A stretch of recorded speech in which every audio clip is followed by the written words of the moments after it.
Hey, what is up, everyone? It's Rich. All right, welcome to Youngblood, #1, written by Alan Moore with art by Steve SKROCE. This was a request. We're looking at #1 issues. How did these books start out? How were things established? Which characters are we introduced to? How was the cliffhanger? All these things and more. But anyway, we've got a cover by Brandon Peterson, who generally will sign his name Brando. Now, he might not always do that, but Brandon is great. So we've got some of the Youngblood characters that we're going to see inside the story, which is good. We have seen a couple of comic book covers where really the cover doesn't represent what's inside the book, but this one does. And Brandon is great. He's such a good artist. And Steve SKROCE, who does the interiors, is incredible too. So all right, let's get to this. I really like this character a lot. She was one of my favorites in the story. And we've got all kinds of cool stuff. All right, so let's get to this. This was a fun one. It was really, really interesting. So this is the Steve SKROCE, Larry Stucker cover. And SKROCE has got an interesting style. I first became aware of Steve's work over at Marvel on a Wolverine couple of issues that he did, and then I think also some Cable work. And then also he worked on the Matrix stuff. So you'll see like a few different styles kind of in his style. I mean, he's definitely got the kind of cartoony Bigfoot mid-90s or later 90s kind of thing going on. But I get like the sense that he was probably into like some Japanese artists, possibly Jeff Darrow. But you'll get a taste of all that anyway. And then Larry Stucker gives him a very 90s flair with his inks. So we'll look at the credits real quick. So Alan Moore writing Youngblood, crazy. Steve SKROCE pencils, Larry Stucker inker, Richard Starkings and Comicraft letters, awesome colors. Literally, that's what they're called, awesome colors. That's Tanya Horry, which she just went by Tanya at this point. Ron Reif, Don Skinner, Brett Evans, Richard Horry, and Jeremy Shepard. Design editor, you can read all this stuff. Rob Liefeld, CEO. I thought that was interesting. I forgot that Jeff Loeb was the publisher at one point. So this is February 1998. So things were definitely changing in comics at this point. There was definitely a shift going on. All right, so anyway, we start off with this establishing page of character and all these sort of Doc Ock looking sort of appendages around him. They're doing experiments on him, as they do in comics. There's a lot of experiments that go on. Always scientists messing around with people, and they refer to the Azure. The Azure. You're going to see that word a lot. Our Azure program can't afford to lose another volunteer, so this has been a spotty program at best. This is a very, very nice drawing. Let's continue, shall we? All right. Detail. Steve SKROCE is famous for his detail and chunky tech. All right, so this guy's down for the count. I read this a couple of days ago, so it's gonna be a little anyway. But they're checking this guy out. They're gonna run a brain scan on him. He's sort of like laying here unconscious, and they're sort of going back and forth, debating what it might be. Is like temporal lobe shouldn't take long, but Rock thought the modeling of the amygdala might be difficult. How difficult? All of a sudden, this dude sits up, grabs this dude's gun, and blasts his ass. He's all crazy. Something's going on. If the amygdala enlarged, I'm trying to remember how it's pronounced. Amygdala? Queen Amygdala? His Queen Amygdala in his brain? Knight of Jesus! Alright, Bishop, respond. What in the hell is going on in there? It's Blue Boy. Oh, that's right. There was references to chess. Knight and Rook were two of the names that they were using for these, I think, soldiers. Knight and Rook. Kind of interesting. Anyway, Blue Boy's standing up. He's naked. He's got these things on it, and he's got a gun in his hand. So he goes over and he places his hand on this guy's helmet, and he's reacting to, I guess, the force of him grabbing the helmet. This is really, really cool. I thought Alan did a great job on this. Anyway, you see this guy like start to look almost hypnotized. This dude collapses, and then the what do you want to call it, like scientist, soldier guy, whatever he is, shoots him, kills him. I'm pretty sure this guy on the monitor can see what's going on. This Baron to all units. Threshold is breached. We have an entity from the Azure. Agent Bishop is contaminated. Contaminated means that the entity has entered his body, and then he blasts the screen. So very, very cool opening sequence of this story. I thought it was really cool. Yeah, it's on like Donkey Kong. There's a lot of shit that's going to go on in these next pages, and this entity is going to be a very, very busy bee. All right, so we got the hangar. He's crossing over this way. And again, going back to the hitch thing, I find it fascinating that he is going this direction. So, you know, again, when I tell stories, I'm always trying to get people to head this way. I'll have elements that will pull back this way and then get you heading back this way. I'm heading you this way and I'm heading you this way. It's very, very rare that I'll flip a scene unless there's some reason that I need to send you this way. But anyway, again, I'm not as knowledgeable as someone like Steve SKROCE or Brian Hitch. So they're probably right. I'm wrong. But anyway, Agent Bishop, I can't let you approach this dropship, sir. Major Baron just put out an alert saying you were oh. Now, I don't know if I find it a little far-fetched that if he knew that this dude was contaminated, he would let him get anywhere near him, especially with a gun in his hand. But anyway, he did. The guy grabs his face, which we already know what that means based on the other things, is he's now put himself in this guy's body, and we see this guy standing up now with the other body collapsed. Alan Moore, friends. He doesn't mess around. He gets down to business. All right. And what does this guy do? He destroys the body. So that's a theme that we see over and over again twice. Was it twice or 3 times? I'm losing track already. All right. Anyway, he shoots this guy. We'll find out later why they do that. But anyway, he gets in the plane and he flies off. See you later. Very, very cool. It was interesting as we see a little bit of like city down here below and here too. We saw that in the Brian Hitch book, but it was done in a very much more abstract way where it was just dark shadows in the sky. So if you go back and watch the Hitch video, I think it was the first page or maybe second page of the book. And we've got crows. It's funny because there was crows in the other book that I just did. Crowkill. Maybe Crowkill is in this story too. I doubt it though. Anyway, again, a little bit of the Jeff Darrow vibe here. Very, very nicely drawn. Super, super cool scene. We've got like something's crashed, landed here, and an experimental vehicle has crashed. We've got a situation, so I'm going in, okay. I mean, that's my job, right? Twilight out. Occupations. So Twilight is going to head down to see what this experimental ship that crashed, what's going on. So we cut to, what is this guy's name? Shaft. Shaft is in the training room. Again, kind of a classic comic book thing. These superheroes always train with like robots and like a danger room kind of thing. Anyway, he's fighting this big kind of wood-looking mannequin thing. And what's this guy's name that comes in? Wax. I think this character's name is Wax. But he does actually say that like his skills seem to have regressed a little bit, that it took him 6 arrows to take this thing out. Although there's more in it than 6. We've got 1, 2, 3, 4, 5, 6. Well, that one's flying. Anyway, but he said he used to be able to do it in 1, but it took him 6.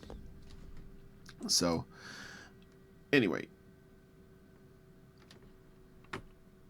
He's got to practice more, apparently, if his skills are regressing. Anyway, we've got Wax. I don't know if I ever read enough Youngblood to know any of these characters very well. I did know his name is Shaft.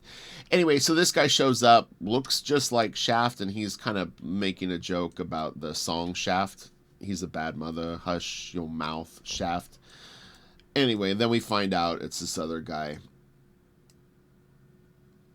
What is his name? Johnny. Wait, is that right? That's great. Johnny and totally unpredictable. I'm sorry. Yeah, so Johnny. I don't really know Johnny. But anyway, so they continue to talk and they're getting updates on this situation. And Let's continue.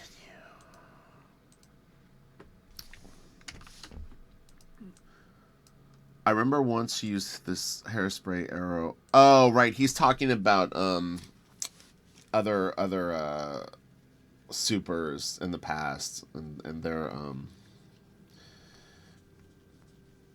similarities to like what Shaft is going through. Anyway, so Twilight shows up. We've got a cop here. The body is collapsed, which generally, as we know, means that probably it's transferred into this guy, so the entity is more likely in the cop. So he says yes, but only one. Blam, blam, blam. And again, he destroys the body. It's it's an ongoing part of the entity's transfer. Is it cleans the last residents because they wake up with ideas. So it's interesting. Also broke its hard things inside bones, broke its bones, getting it here, no good. You executed the man. Who the hell do you think you are? And then he says occupant.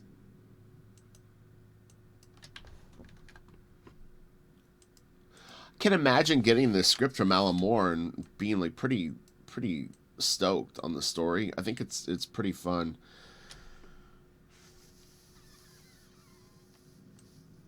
He's kind of making some wisecracks about his device that he has and how it can create things. So anyway, maybe later, Johnny. Rachel, did you see the write-up we got in the post for this thing with the Stormhead in Coast City? Leonard mentioned it. He said it didn't come out in any of the photographs, and they only got part of his foot in. He said everybody was... and then she's seeing this activity on the screen, which is the cop transferring himself into Twilight, and now she's under the entity's powers, which is really, really a bad thing. So she shoots the policeman with his own gun. They're tripping. She's out of there. So she's a speedster. She's going to get to the scene of all of this in like seconds. But you can see she's like in her sort of street clothes right now, but her hat is still remaining, but she's like gone. She splits super fast. And she's flying down the street. This is really, really cool. She's like getting changed as she's running, but we're seeing scenes, but this is going on like incredibly quickly. She runs across the water. She's on the freeway trying to get her pants off or up. I guess is she pulling on? I don't know. It's hard to tell. What is it?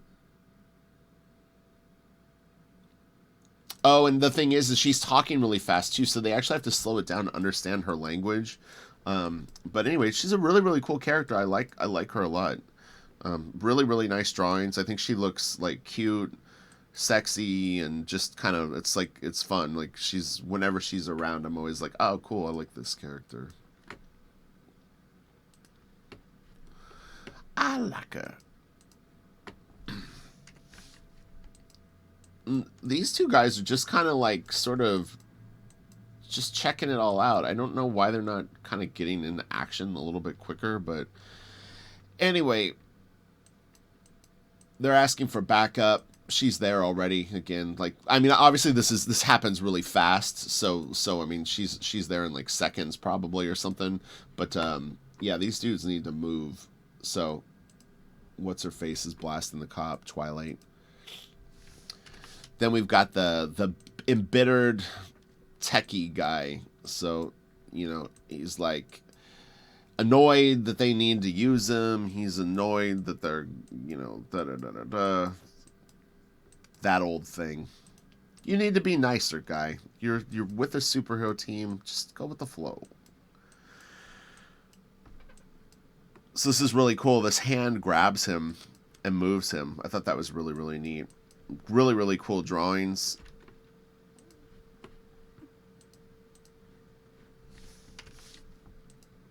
And then the entity takes off in her body and starts to attack her. It's basically, it keeps trying to like upgrade. So as long as it can find a more powerful body, that's what it's gonna like go to. So he tries to swing at her and misses. Probably because of her speed. Let's see what happens. Yeah. I'm gonna shut this window. It's Cold outside today. All right. After images. I mean, come on, Linda. My grandpa used that trick in the 40s. Look, I still want to know what's wrong with you and all this weird behavior. So, put this big there's this big smoke cloud that comes up. Twilight, I'm trying not to hurt you until I find out why you're acting like this, but you're making it really hard. I can whip up a pocket hurricane and blow that miasma right back at you. Spotty thrives on darkness, has other defenses. I shall kill many. You most certainly will not, young lady. I've been eavesdropping on what you've been saying, and I don't like it one bit. Who do you think this is going to be? I'll tell you who it is. It is the female Suprema? Is that her name? I think I got that right. Suprema, yeah. So she flies in. She's not taking this, but now she's the most powerful super right now that's on the scene. So she's got to be really careful. She flies into the black cloud, and you would assume she's going to kick this chick's ass, being Suprema and all that. She's waiting. Some conversation goes on. Her cute little butt. Suprema? Oh, great. It's you. You got her. When it went all quiet, I thought, I mean, I know it's stupid what she going to do to you. It's just she was acting so strange. And she's down. We already know what that means. And then this is not good. Although, luckily, she didn't completely destroy her body. Or maybe, we didn't see it. But it doesn't seem that she did more to her. So anyway, these guys are now traveling to the thing.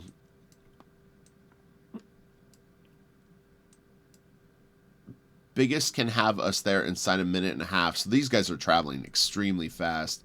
Blood, repeat, attention, Youngblood. This is Major Blake Barron on emergency intercept frequency. If you can hear me, please respond. This reminds me of Jason Johnson kind of drew like this. If you ever followed Team 7, the series that Jason Johnson did. And Jason Johnson also worked on Wetworks later. And around this time in the 90s, like I said, this style of art got very, very popular for about 2 years. And then the Hitch era began where things started to really shift. But Brian was incredibly influential in that shift. So anyway, like Youngblood, chitter chatter back and forth. You can always read the book. I don't want to get too much into all that stuff.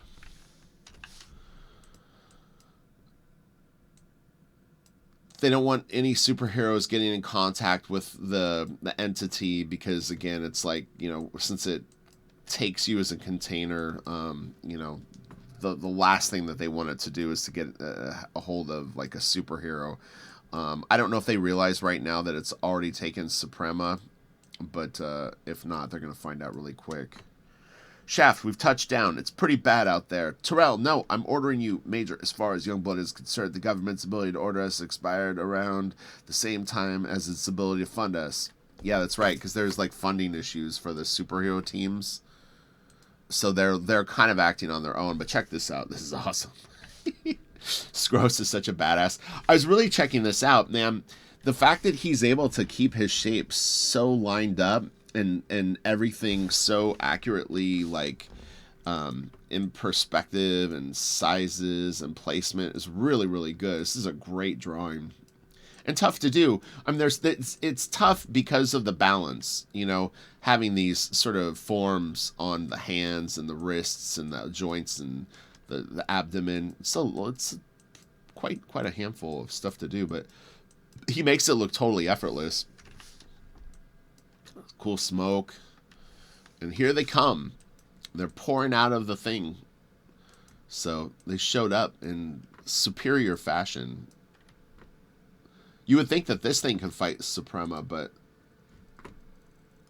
they're going to come out and do it hand to hand. So, oh gosh, I'm like getting stories confused. I saw water in Daredevil #1 that I read. They had broke a fire hydrant and there's water all over this one scene. But is it raining? I can't remember. I can't remember. I've read so many comics over the last like 3 weeks. It's all started to blend together. Anyway, there's water and it's making the line slippery, but I can't remember what the water is from in this story. But anyway, they make it to the ground. What is the water? Is it just raining? Rachel, you soaked us. Oh. Oh, she must have... Oh, Squall?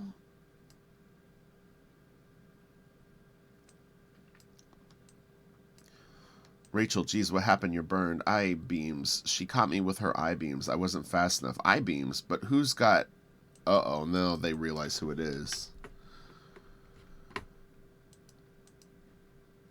Here comes Suprema. Now, what's interesting is, like, I remember Glory, and I think I've seen Suprema, however you want to pronounce it, Suprema, we'll say. I don't know if she's the sister of Supreme, if somehow Supreme turned into a woman. I don't know the circumstances of where she originated from, but I know there's a character named Supreme. It was interesting because I read some of the Supreme stuff recently, and I forgot how weird he talks. Like, his dialogue is very trippy, the way that they have him speak. It was funny. It brought back a lot of memories, though. But anyway, so, you know, they obviously need to contain Suprema now. And this big robot might help. You Star Trek sounding motherfucker. Let's go. So, a bigger resonance, but is it stronger? Oh, right. The entity is getting tricked. It thinks that it can take over this. Like, it assumes that it's actually like a body that it could take over, but it doesn't realize that it's a robot. So it doesn't have the intelligence to be able to theorize what it is. So she's about to attempt it. Get me out of here. So she flies up, was trying to get in position. You know, this is weird.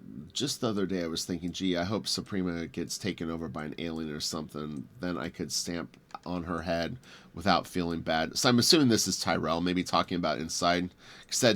I don't know what Tyrell's relationship is with the characters, but obviously he's got, you know, a little bit of a... It could be an ego thing, too. Anyway, I understand. You are an organic form enclosed by an inorganic shell. You are no improvement on this body. You are not worth occupying. You are only worth destroying. So she's going to go at this big robot thing. And again, fantastic drawing from Steve SKROCE. It's so good. He just makes it look so effortless. And this would be a lot of work. This whole issue is a lot of drawings, a lot of detail and stuff like that. Anyway, so Twilight's coming around. She got really, really lucky that the entity didn't have an opportunity to completely destroy her, but we still got Suprema up here fighting the robot. This is a funny shot. Like I assume this is like his undercarriage, but it kind of looks a little. It's like, what am I seeing? Anyway. Even robots gotta pee sometimes, apparently. Alright, so then Johnny... I don't know what Johnny's powers are, to be honest. I can't remember. I didn't really, I didn't find myself connecting with Johnny too much. He might be a cool character, but from the story, I was just kind of like... Anyway, but,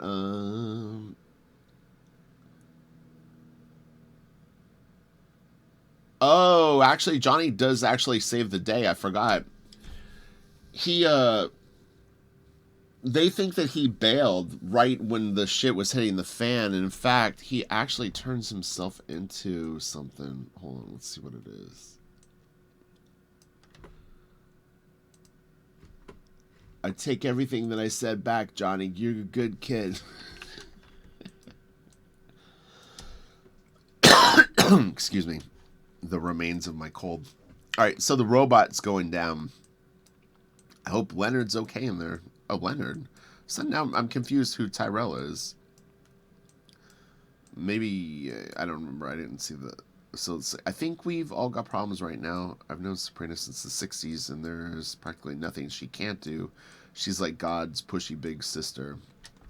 Okay, so maybe she's Supreme's big sister, literally, too.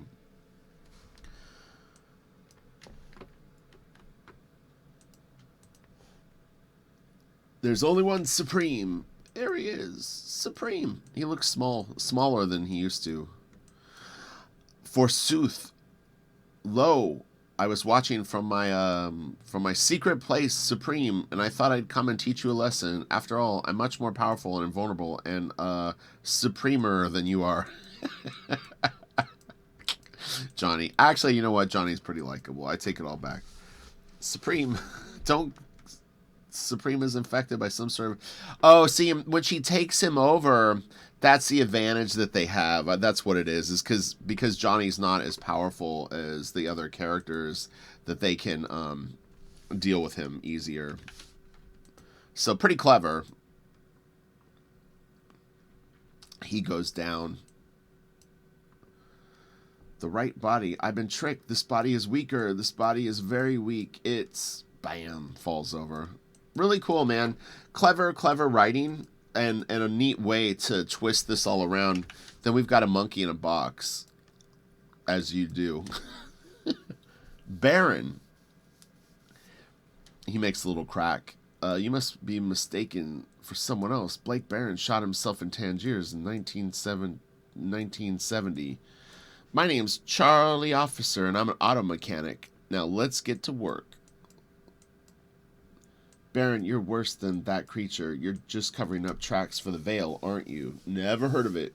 He's all secretive. Okay, Rook, I've got the gloves on. Bring me bungalow. Oh, they're gonna... Bungalow. Occupant's new residence. Smaller and cozier. All right, Rook. Hold her steady. They're gonna put it in the monkey. The monkey looks weird, though. The monkey looks like a human to me. Like, this doesn't look enough like a monkey. It's like, looks like a weird person. Excellent. We did get a live one back from the Azure, after all. It'll teach us a lot. What? It's okay, Suprema. You're all right. You're gonna live to fight another day. And then we get the hero shot. Dun, dun, dun. All right, we're out of here. Fix the robot. Let's go. So it's cool. Cool story. Got a little bit of extra stuff in the back. But, yeah, I liked it. I thought it was fun. Again, fascinating realizing that Alan Moore did Youngblood. Look at all these freaking... Were these all #1 issues? Oh, my God. What?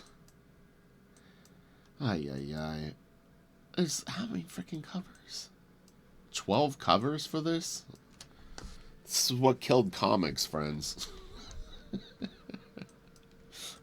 You wonder? Here it is. Ay, ay, ay. 12 freaking covers. Alright. I know some people like that. They like to get them slabbed and never read them. It's alright. Look at that. Fighting American. He's all liney. So when Rob started to try to get a little bit of the Travis vibe into his stuff, because Travis was, by 98, he was heading into X-Men Wildcats. He hadn't done it yet, but the last year that he had spent on Wildcats, he was really bringing in a lot of kind of like the Mobius, fine line stuff, and a little bit of maybe Bernie Wrightson, although not like a 1-for-1. And it started to influence people, you know. And anyway, Rob writes a real nice letter, as he does. Rob's a really nice guy. He's got the story of how this came to be. It's pretty interesting, actually. I did read this. Yeah, he got a great team of talent on this book. Alan Moore and Steve SKROCE is like a grand slam. So there you go. I really enjoyed it. I would definitely read more of this. I'm curious to see what other sort of things Alan Moore takes a hold of, and what his sort of perception is. This is a nice... I like this Scarlet Crush cover. I've never seen this. This is a nice little drawing. Her body feels a little small with the position that she's in, but her hair and there's parts of it that I like quite a bit. But yeah, the pose is a little truncated. I like this one. He's like, come on, lay in my lap, baby. We need to pose for the cover. She's like, yes, sir. Oh, goodness. All right. I will talk to you guys later. I'm going to do 2 more videos today. So if you're watching these in order and you've actually made it to the end of this, what are you doing with your day? Stop watching my videos. No. Just kidding. All right. I'm going to take a shower. I'm going to read another book and then get going on my work day. But I wanted to get 4 videos up today for some weird reason. I don't even know why. All right. Talk to you later. Bye.